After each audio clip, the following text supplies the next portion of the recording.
A very warm welcome to my dear students. Now, without any further ado, let's start our first bridge course session. This course has been developed entirely for the online platform and is an opportunity for students and teachers to adjust to the new online teaching paradigms. Let me give the introduction to biology. As you can see on the screen, there is a question like, what is biology? I know you all are aware of the word biology. Let me recapitulate you all and I add some more knowledge so that it will be easy for you in first PU classes. So the word biology means, or what is biology means, the study of life or the science of living things. Now let me add some more information about that. That's nothing but origin of the word biology. From where the word biology came? Biology came from a Greek or a Latin origin, which means bios. It is been divided into two words, bios and logos. Bios means life, logos means study of. So study of life is known as biology. So when I say that biology is the study of life, you should understand what exactly life means. What are the characteristics of life? Let me see.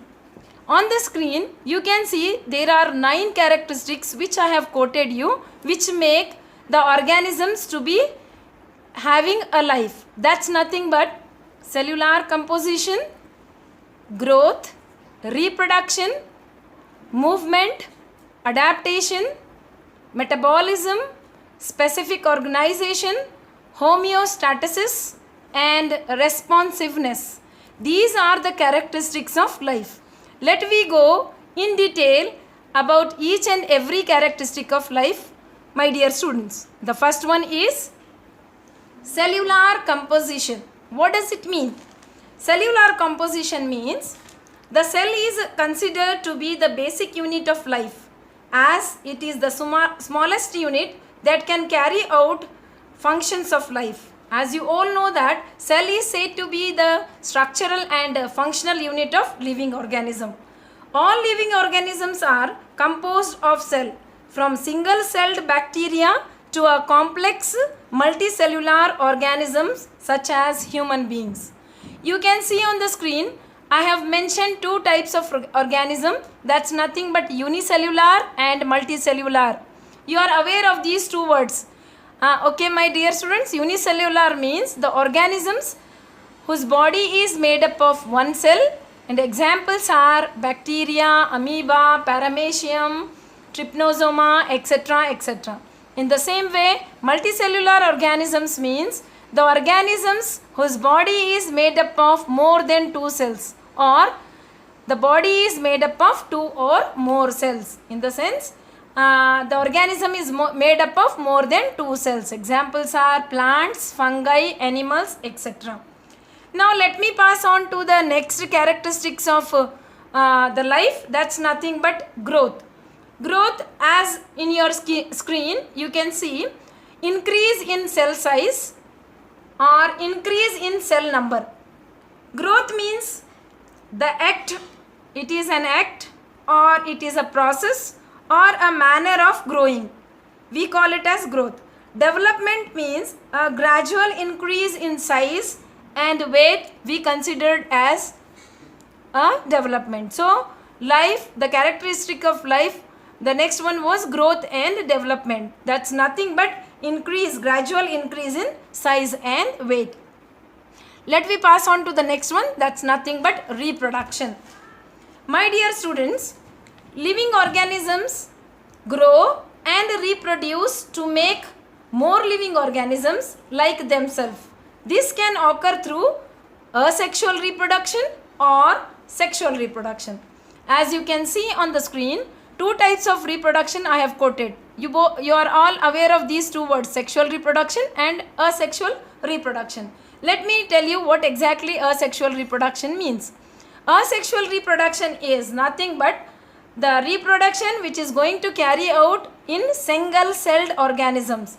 Single-cell organisms reproduce by duplicating their DNA and then dividing it equally as the cell prepare to divide to form two new cell. Asexual reproduction is the division of cell. A single cell divide into two daughter cell who are similar to their parents. Example which I have quoted is here is bacteria, or you can quote amoeba, etc. The next type of reproduction is sexual reproduction. Sexual reproduction occurs usually in multicellular organism.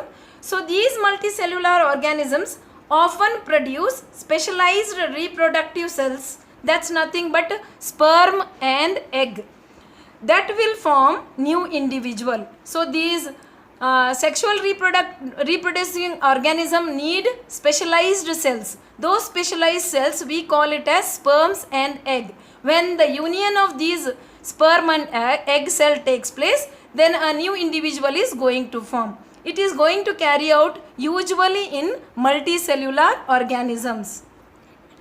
So my dear students, the next property is movement. As you can see on the screen, 3 types of movement I have mentioned you. Before telling about these 3, let me tell you exactly what is movement. To classify an organism or a living, it must exhibit some form of movement. Though humans and animals obviously move, other items like plants also move, though it is hard to see, my dear students. Plants move their buds, they move their leaves towards the sunlight or away from the shaded area to promote growth. That's what I have quoted the first. Second is, that's nothing but phototropism. That is external movement. The parts of the plant like a bud or leaves, they move towards the sunlight. They move towards the sunlight to carry out the photosynthetic activity. And 2 more I have said you, that's nothing but movement from one place to another place. That's nothing but birds, they fly or migrate. And internal is nothing but cytoplasmic streaming, movement of the particles that you have studied in the form of osmosis. Okay.